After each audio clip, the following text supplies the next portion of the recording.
খুব সুন্দর একটা জায়গা। আমার আসলে আমার বাসার একদম সামনে। তো প্যারিস থেকে একটু দূরে, খুব সামান্য, এই কয়েক কিলোমিটার মাত্র। তবে জায়গাটা আমি থাকি আজকে প্রায় 23 বছর। খুবই সুন্দর জায়গাটা। আমার বাসা আমার পিছনে, এখানে কাছে আমার বাসা।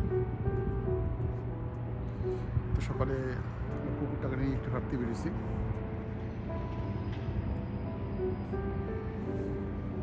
হাঁটলাম, চলে যাবো বাসায় এখনই।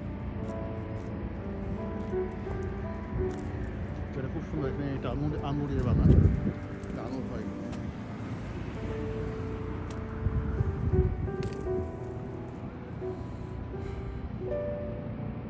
খুব সুন্দর সকাল।